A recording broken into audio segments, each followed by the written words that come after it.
여러분, 만약 제가 지금 여러분께 비싼 영양제를 잔뜩 드시고도 왜 몸이 점점 더 무거워지는지 그 이유를 단 한 가지로 말씀드릴 수 있다면 끝까지 들어보시겠습니까?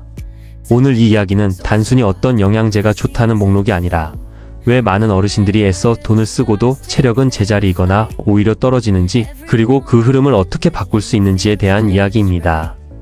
혹시 요즘 계단을 오를 때 숨이 예전보다 빨리 차오르거나 조금만 움직여도 쉽게 피곤해지거나 밤에 자고 일어나도 개운하지 않은 날이 늘어났다고 느끼신 적이 있으신가요? 만약 그렇다면 오늘 말씀드릴 내용이 여러분의 일상에 분명한 변화를 줄 수 있을 것입니다. 저는 지금부터 라디오에서 조용히 이야기를 건네듯 차분하게 그러나 분명하게 여러분께 말씀드리겠습니다.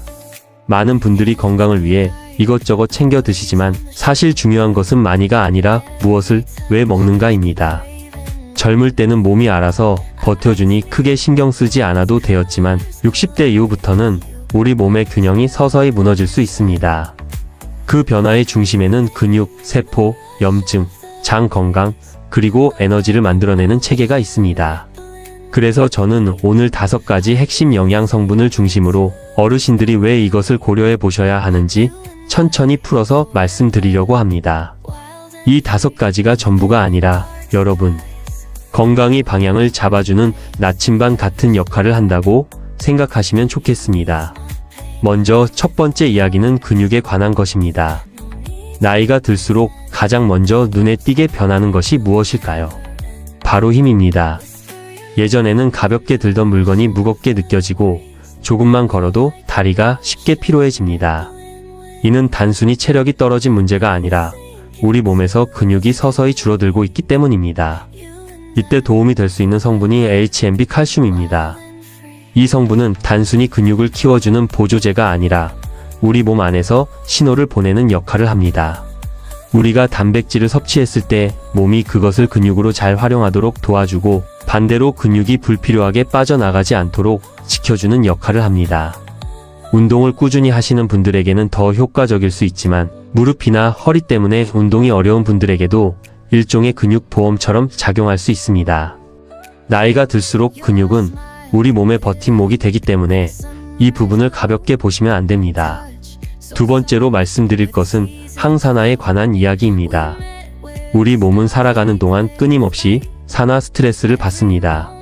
쉽게 말해 몸이 녹슬어가는 과정이라고 볼 수 있습니다. 많은 분들이 비타민 C나 비타민 E, 코엔자임 Q10 같은 항산화제를 알고 계시지만 이들은 2차적인 역할을 하는 경우가 많습니다. 그보다 더 앞선 단계에서 우리 몸을 지키는 존재가 SOD입니다. 젊을 때는 우리 몸이 이 성분을 충분히 만들어내지만 나이가 들수록 그 활성도가 눈에 띄게 떨어집니다. 그 결과 염증이 늘어나고 피로가 쌓이며 회복 속도가 느려집니다. SOD는 마치 최전선에서 우리 몸을 지키는 경비대처럼 작용합니다. 특히 간이나 신장이 약해서 일반적인 영양제를 마음대로 드시기 어려운 분들에게도 비교적 부담이 적은 선택이 될 수 있습니다. 세 번째 이야기는 노화의 근본적인 부분과 관련이 있습니다. 흔히들 나이가 들면 에너지가 줄어든다고 말하지만 이는 단순히 기분의 문제가 아니라 세포 차원의 변화입니다. NMN이라는 성분은 우리 몸이 에너지를 만들어내는 과정에 깊이 관여합니다. 이 성분은 세포가 제 기능을 유지하도록 돕고 피로 회복과 활력 유지에 중요한 역할을 합니다. 제대로 된 제품을 섭취했을 때 어떤 분들은 마치 오래된 휴대전화에 급속 충전기를 연결한 것처럼 몸이 가벼워지는 느낌을 받기도 합니다. 이미 해외에서는 많은 사람들이 관심을 가지고 연구하는 성분이지만 국내에서는 아직 정확한 정보가 부족한 경우도 많습니다. 그렇기 때문에 단순한 광고가 아니라 원리를 이해하고 선택하시는 것이 중요합니다.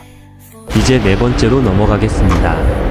바로 장 건강에 대한 이야기입니다. 우리 몸에서 세균이 가장 많은 곳이 어디인지 아십니까? 바로 대장입니다. 많은 분들이 유산균을 드시지만 대부분의 유산균은 소장에서만 활동하고 대장까지 도달하지 못합니다. 그래서 대장에서 직접 작용하는 비피더스균이 중요합니다. 문제는 나이가 들수록 이 균이 점점 줄어든다는 것입니다. 그 결과 변비가 생기거나 가스 냄새가 심해지거나 변 상태가 좋지 않아질 수 있습니다. 비피더스균은 대장 환경을 건강하게 유지하는 데 중요한 역할을 합니다. 그래서 60대 이상이신 분들은 단순한 유산균이 아니라 대장에서 활동할 수 있는 비피더스균을 고려해 보시는 것이 좋습니다. 마지막 5번째는 비타민 B군입니다.